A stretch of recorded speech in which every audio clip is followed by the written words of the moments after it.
Hi future doctors.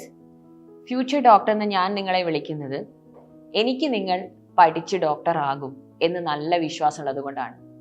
ലൈഫിൽ ഏതെങ്കിലും ഒരു സ്റ്റേജിൽ ഏതെങ്കിലും ഒരു ദിവസം എവിടെയെങ്കിലും വെച്ച് നിങ്ങൾ ഓടി വന്നിട്ട് ശ്രുതി മാം ഓർക്കുന്നുണ്ടോ, ഞാൻ നിങ്ങളുടെ ഫ്യൂച്ചർ ഡോക്ടർ ആണെന്ന് നിങ്ങൾ പറയും എന്നുള്ള ഉറച്ച വിശ്വാസം ഉള്ളത് കൊണ്ടാണ്, എനിക്ക് നല്ല പ്രതീക്ഷയുള്ളത് കൊണ്ടാണ് ഞാൻ നിങ്ങളെ അങ്ങനെ വിളിക്കുന്നത്. ഇത് ഞാൻ മുമ്പും പറഞ്ഞിട്ടുള്ള കാര്യമാണ്.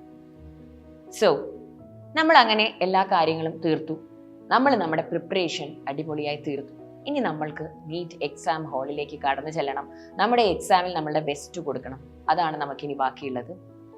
അപ്പോൾ നിങ്ങൾ നിങ്ങളുടെ പ്രിപ്പറേഷൻ തുടങ്ങിയപ്പോൾ നിങ്ങൾ നിങ്ങളുടെ കോച്ചിങ് സെൻറ്ററിലേക്ക്, ഇപ്പോൾ സൈലത്തിലെ മക്കളാണെങ്കിൽ സൈലത്തിലേക്ക് ആദ്യം കയറി വന്ന ആ ഒരു ദിവസം ഒന്ന് ആലോചിച്ച് നോക്കി. നിങ്ങൾ റിപ്പീറ്റ് ചെയ്യാൻ വേണ്ടി തീരുമാനിച്ച ദിവസം നിങ്ങൾ കയറി വരുന്നു, നിങ്ങളുടെ ഫേവറേറ്റ് ടീച്ചേഴ്സിനെയൊക്കെ കാണുന്നു, ആ ഒരു എക്സൈറ്റ്മെൻറ്റ് അല്ലേ, ഞാൻ അടിപൊളി സ്ഥലത്താണ് എത്തിപ്പെട്ടിരിക്കുന്നത്, എൻ്റെ ടീച്ചേഴ്സ് ഉണ്ട്, എന്നെ സപ്പോർട്ട് ചെയ്യാൻ മെൻറ്റേഴ്സ് ഉണ്ട്, ആളുകളുണ്ട്, നല്ല ഫ്രണ്ട്സിനെ കിട്ടി അല്ലേ, ആ ഒരു ദിവസത്തെക്കുറിച്ച് ആലോചിച്ച് നോക്കിക്കേ.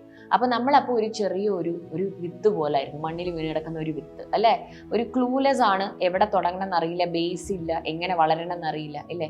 അപ്പം നമ്മൾ നല്ല പോലെ നമ്മളെ തന്നെ നോറിഷ് ചെയ്തു. അതായത് നിങ്ങൾ സെലക്ട് ചെയ്തു നിങ്ങളുടെ ടീച്ചേഴ്സ്, നിങ്ങളെ ആര് പഠിപ്പിക്കണം, നിങ്ങൾ ഏത് മെറ്റീരിയൽ ഫോളോ ചെയ്യണം, എവിടെ പഠിക്കണം, ഇതൊക്കെ എൻ്റെ മക്കളാണ് തീരുമാനിച്ചത്.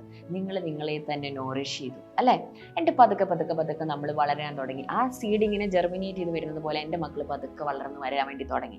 അപ്പോൾ നമുക്കറിയാം ആ വളർച്ചയിൽ നിങ്ങൾക്ക് ചെറിയ ചെറിയ പാളിച്ചകൾ അവിടെ ഇവിടെയൊക്കെ പറ്റിയിട്ടുണ്ടാകാം അല്ലേ. നമ്മുടെ ഒരു മോക്കിലെ സ്കോർ കുറഞ്ഞു, അല്ലെങ്കിൽ ഇടയ്ക്ക് നമുക്ക് ആ ഇൻട്രസ്റ്റ് അങ്ങ് പോയി, എന്തെങ്കിലും ഒരു ഇഷ്യൂ വന്നു, ഒരു ടെൻഷൻ വന്നു, നമുക്ക് കുറച്ച് നാളത്തേക്ക് ഒരു ബ്രേക്ക് എടുക്കേണ്ടി വന്നു. ആ ചെടി ഒരു കാറ്റത്തും മഴയത്തും ഒക്കെ ഒന്ന് ഒടിഞ്ഞു വീഴാൻ പോകുന്നത് പോലെയൊക്കെയുള്ള അവസ്ഥകൾ, ചെറിയ ചെറിയ അസുഖങ്ങൾ വരുന്ന പോലുള്ള പ്രശ്നങ്ങളൊക്കെ നമുക്ക് ഉണ്ടായി, ഹെൽത്ത് ഇഷ്യൂസ് വന്നു അല്ലേ. പക്ഷേ നമ്മൾ വീണ്ടും നമ്മുടെ ട്രാക്കിലേക്ക് നമ്മൾ പതുക്കെ കടന്നു വന്നു. ലാസ്റ്റ് മിനിറ്റ് ആയപ്പോഴേക്കും നമ്മൾ വളരെയധികം നമ്മളെ തന്നെ സ്ട്രോങ് ആക്കിക്കൊണ്ട് എന്തും ആയിക്കോട്ടെ ഞാൻ പഠിക്കും, എനിക്ക് എങ്ങനെയെങ്കിലും നീറ്റ് ക്ലിയർ ചെയ്യണം എന്നുള്ള ആ ഒരു നിശ്ചയദാർഢ്യത്തോടെ മക്കൾ നല്ല പോലെ ഹാർഡ് വർക്ക് ചെയ്തു അല്ലേ. അതുപോലെ നിങ്ങൾ റിവിഷൻ പ്രോഗ്രാംസ് പ്രാക്ടീസ് ചെയ്തു, നിങ്ങൾക്കുള്ള സംശയങ്ങളൊക്കെ നിങ്ങൾ ചോദിച്ചു, മാക്സിമം മോക്ക് ടെസ്റ്റുകൾ മക്കളെ എഴുതി. എടാ ഇതിൽ കൂടുതലൊന്നും കൊടുക്കാനില്ലടാ, നിങ്ങളെ കൊണ്ട് പറ്റുന്നതിൻ്റെ ബെസ്റ്റ് നിങ്ങൾ കൊടുത്തിട്ടുണ്ട്. ഇത്രയധികം റിവിഷൻസ്, ഇത്രയധികം ക്വസ്റ്റ്യൻസ്, ഇത്രയധികം കാര്യങ്ങൾ നിങ്ങൾ ചെയ്തിട്ടില്ലേ. യെസ്, അപ്പോൾ ഒരിക്കലും നിങ്ങളുടെ ഒരു എഫേർട്ട് പോലും വർത്ത്ലെസ് ആയി പോകുന്നില്ല മൈ ഫ്യൂച്ചർ ഡോക്ടർ. ഓക്കെ, അപ്പോൾ ഓർക്കുക, അങ്ങനെ നിങ്ങൾ വളർന്ന് നിങ്ങളുടെ റൂട്ടിനെ നല്ലപോലെ നിങ്ങൾ സ്ട്രോങ് ആക്കി. ബേസ് അറിയാത്തവർ നിങ്ങളുടെ ബേസ് സ്ട്രോങ് ആക്കി. ചെടി ഇങ്ങനെ വളരുമ്പോൾ വേരുകൾ ഇങ്ങനെ മണ്ണിൽ ഇങ്ങനെ ആഴ്ന്നിറങ്ങി സ്പ്രെഡായി നല്ലൊരു വലിയൊരു മരമായിട്ട് അത് മാറില്ലേ. അതുപോലെയാണ് നിങ്ങളിപ്പോൾ, നിങ്ങളുടെ റൂട്ടും നിങ്ങളുടെ ബേസും ഒക്കെ ഇപ്പോൾ നല്ല സ്ട്രോങ് ആണ്. ഓക്കെ, നിങ്ങൾ ഈ 1 വർഷമായിട്ട് 2 വർഷമായിട്ട് 3 വർഷമായിട്ട് പഠിച്ച കാര്യങ്ങളൊന്നും ഒറ്റയൊരു ദിവസത്തെ ടെൻഷൻ കൊണ്ട് ഇല്ലാണ്ടാവാൻ പോകുന്നില്ല. അത് നിങ്ങളുടെ ആങ്സൈറ്റി കൊണ്ട് നിങ്ങൾക്ക് തോന്നുന്നതാണ് മൈ ഫ്യൂച്ചർ ഡോക്ടർ. ഓക്കെ, അപ്പോൾ നമ്മുടെ റൂട്ട് സ്ട്രോങ് ആയി കഴിഞ്ഞു. നമ്മളിപ്പോൾ വളരെ വലിയൊരു മരമായി നല്ല എക്സ്പാൻഡ് ചെയ്ത് വളർന്നു കഴിഞ്ഞു. അപ്പം ഇനി നമ്മളെ വീഴ്ത്തണമെങ്കിൽ അങ്ങനെയുള്ള ഒരു മഴയ്ക്കോ കാറ്റിനോ ഒന്നും നമ്മളെ വീഴ്ത്താൻ വേണ്ടി പറ്റില്ല. അതൊരു 1.5 മഴയോ കാറ്റോ ആവണം. ഓക്കെ, അപ്പോൾ വേറൊന്നും ഇനി ആലോചിക്കേണ്ട, നിങ്ങളെ ഒന്നിനും തളർത്താൻ പറ്റില്ല. ബിക്കോസ് നിങ്ങൾ ഇതെല്ലാം കണ്ടു വന്നവരാണ്. എല്ലാ രീതിയിലുള്ള തോൽവികളും, എല്ലാ രീതിയിലുള്ള നെഗറ്റിവിറ്റീസും, എല്ലാ രീതിയിലുള്ള ഡീമോട്ടിവേറ്റിംഗ് മൊമെന്റ്സും ഒക്കെ കണ്ടു വന്നവരാണ് എൻ്റെ ഫ്യൂച്ചർ ഡോക്ടർ. ഓക്കെ, അപ്പോൾ ഈ അവസാന നിമിഷത്തെ ഒരു ആങ്സൈറ്റിയോ ഒരു ടെൻഷനോ എൻ്റെ മക്കളെ തളർത്താൻ വേണ്ടി പറ്റില്ല.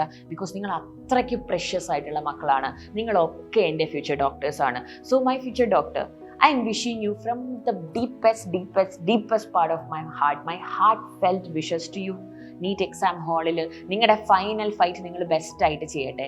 നിങ്ങളുടെ OMR ഫില്ല് ചെയ്യുമ്പോഴോ നിങ്ങളുടെ ക്വസ്റ്റ്യൻസ് ആൻസർ ചെയ്യുമ്പോഴോ ഒന്നും ഒരു രീതിയിലുള്ള സംശയങ്ങളോ പാളിച്ചകളോ എൻ്റെ മക്കൾക്ക് വരാതിരിക്കട്ടെ. നിങ്ങൾ കോൺഫിഡൻ്റ് ആയിട്ട് എക്സാം എഴുതട്ടെ. And my heartfelt wishes to all of you. നിങ്ങൾ എൻ്റെ ഫ്യൂച്ചർ ഡോക്ടറാണ്. ഞാൻ തീരുമാനിച്ചതാണ് നിങ്ങൾ ഫ്യൂച്ചർ ഡോക്ടർ എന്നുള്ളത്. നിങ്ങൾ തീരുമാനിച്ചതാണ്. നിങ്ങളെ നോറിഷ് ചെയ്ത് വളർത്തി വലിയ മരമാക്കി മാറ്റിയതാണ്. ഇനി നമ്മളെ വീഴ്ത്താൻ തളർത്താൻ ഒന്നിനും പറ്റില്ല. കോൺഫിഡൻ്റ് ആയിട്ട് പോടാ എക്സാം ഹാളിലേക്ക്, അടിപൊളിയായിട്ട് എഴുതിയിട്ട് വാ. ബാക്കി നമുക്ക് പിന്നെ സെറ്റാക്കാം. All the very best.